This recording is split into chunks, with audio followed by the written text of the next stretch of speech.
Yang sudah jelas-jelas, saya tidak apa-apa ini ngomong di depan media, yang sudah jelas-jelas ketahuan itu siapa yang mengembalikan uang? Satu, Khalid Basalamah, yang dijadikan barang bukti, tergantung modusnya apa dan bagaimana.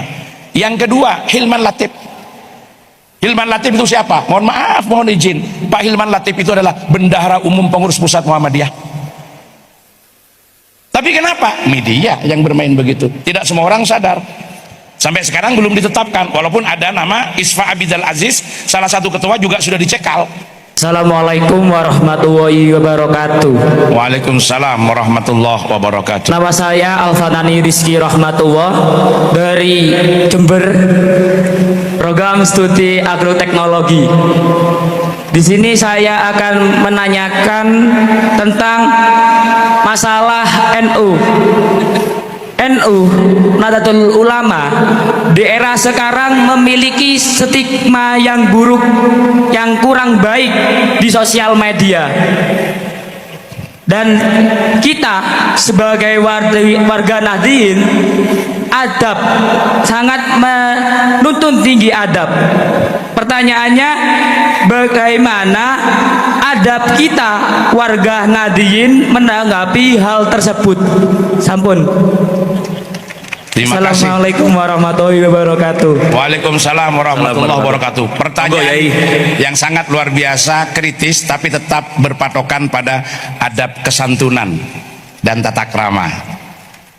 Pertama, ketika kita berbicara sosial media atau media sosial, itu sering ada kata-kata maha benar netizen dengan segala komentarnya.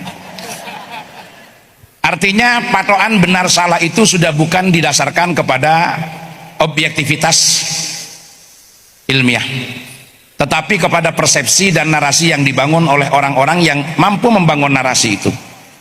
Apalagi memang ada kepentingan-kepentingan orang tertentu dengan memanfaatkan para cyber untuk kemudian mempengaruhi opini massa melalui narasi-narasi yang dibangun di media. Saya tidak mau menutupi karena ini sudah pada persoalan konsumsi publik. Akhir-akhir ini yang menjadi banyak sorotan adalah kasus kuota haji.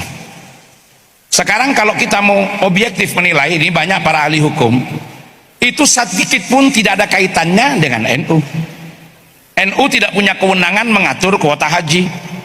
Tidak ada kapasitas yang diberikan oleh pemerintah untuk NU ikut cawe-cawe mengatur kuota haji. Yang kemudian disorot itu karena ada kemungkinan menyeret beberapa oknum yang itu kebetulan menjadi fungsionaris di NU, bukan NU secara kelembagaan kalau kita mau jujur.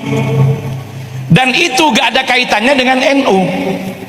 Kalau ada oknum A terseret, bukan karena posisinya di NU, karena posisinya di Kemenak, karena Kemenak yang punya kewenangan itu.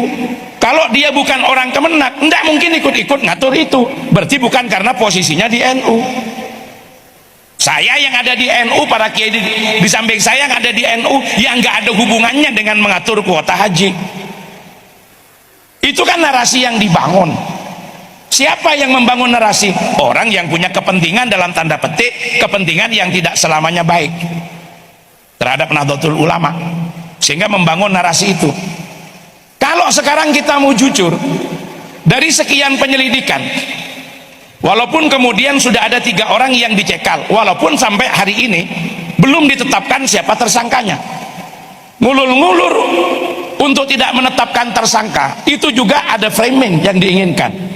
Walaupun kemudian kemarin orang yang sama, yang awalnya mau mengaitkan dengan NU sudah merubah. Maaf, bukan NU-nya tapi orangnya, itu sudah dijelaskan. Tapi kadang-kadang yang kadung tersebar statement yang pertama, yang kedua tindasannya sudah kalah. Ya memang itu permainan media begitu.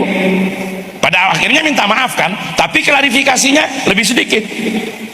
Sama dengan ramenya kasus Son Horak kemarin, ketika ada yang menolak fatwa MUI, dia klarifikasi bahwa yang dimaksud tidak begitu, cuma nolaknya sudah tersebar, klarifikasinya gak didengar orang.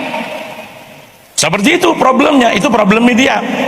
Mohon izin, kalau mau dikaitkan siapa yang sudah mengembalikan uang, itu ada 2 orang. Ketika diperiksa di tempat Gus Yakut, terserah nanti status hukumnya seperti apa, kita tidak mau ikut-ikut. Karena dia juga bukan pejabat di NU, hanya dikaitkan karena dia adiknya ketua umum. Nggak ada hubungannya, nggak ada hubungannya. Mohon maaf, kalau nanti ada saudaranya pejabat punya masalah, apakah saudaranya ikut? Ya tidak, masing-masing bertanggung jawab dengan perbuatannya sendiri-sendiri. Yang sudah jelas-jelas, saya tidak apa-apa ini ngomong di depan media, yang sudah jelas-jelas ketahuan itu siapa yang mengembalikan uang. Satu, Khalid Basalamah, yang dijadikan barang bukti, tergantung modusnya apa dan bagaimana. Yang kedua, Hilman Latif. Hilman Latif itu siapa? Mohon maaf, mohon izin, Pak Hilman Latif itu adalah Bendahara Umum Pengurus Pusat Muhammadiyah. Tapi kenapa? Media yang bermain begitu. Tidak semua orang sadar. Sampai sekarang belum ditetapkan, walaupun ada nama Isfa Abidal Aziz, salah satu ketua juga sudah dicekal. Tapi belum mengembalikan uang, belum apa. Karena ketika bicara korupsi, orang memikirkan apa? Seakan-akan ada uang negara yang diambil. Padahal konstruksi dalam bidang ini nggak ada begitu. Ada kuota yang ditambahkan. Yang kuota itu seharusnya berdasarkan undang-undang itu adalah 80% untuk haji reguler, 20% untuk haji khusus. Dari 20.000 itu dibagi menjadi 2. Itu kuotanya. Ternyata dibagi 10.000. Apakah kemudian ada uang negara? Nggak ada. Ketika mereka dapat juga nggak ada masuk ke negara. Tetapi dari kuota ini berpotensi untuk dijual belikan. Itu berpotensi. Kalau untuk dapat uang bisa, tapi nggak ada kerugian negara. Yang ada apa? Ya, jamaah haji reguler menunggunya tidak lebih cepat gitu, bukan lebih lama, wong itu bukan kuota asal, kuota tambahan, hanya tidak bisa lebih cepat. Di situ tidak ketidakadilannya. Tapi nggak ada uang yang diambil di situ. Kalau ada, ya uang yang dihimpun dari jamaah sebagai konsekuensi itu. Tapi konstruksi hukumnya kan nggak demikian yang dipahami oleh masyarakat. Nah, cuma kita sikapnya gimana? Sekarang bicara sikap, itu kan kasus. Saya paham kira-kira maksud jenengan kan ke itu kan yang akhir-akhir ini rame gitu. Nah, sikapnya bagaimana? Hadratus Syekh itu sudah pernah pesan gini di dalam Muqaddimah Konon Asasi di Jam'iyah Nahdlatul Ulama. Ketika beliau memesankan begini, fahalummu kullukum wa man tabi'akum jami'an minal fuqara wal aghniya wad du'afa wal aqwiya ila hadhihi al jam'iyah al mubarakah al mawsumah bi jam'iyyati nahdlatil ulama fa innaha jam'iyyatu adlin wa aman wa islahin wa ihsan fadkhuluha bil mahabbati wal widad wal ulfati wal ittihad wa ittisalin bi arwahin wa ajsad fa innaha hulwun ala afwahil akhyar wa ghussatun ala gulasimil asrar. NU ini menarik, NU ini seksi, NU ini baik bagi siapa? Ala afwahil akhyar, bagi orang yang baik, bagi orang yang pikirannya baik. Tapi harus siap orang NU. Wa ghussatun ala gulasimil asrar. NU itu bisa menjadi orang benci, bisa menjadi orang melihatnya itu nak. Kalau katanya orang Madura itu beliyet, ceremet, jerjeben, menguap, mengutah.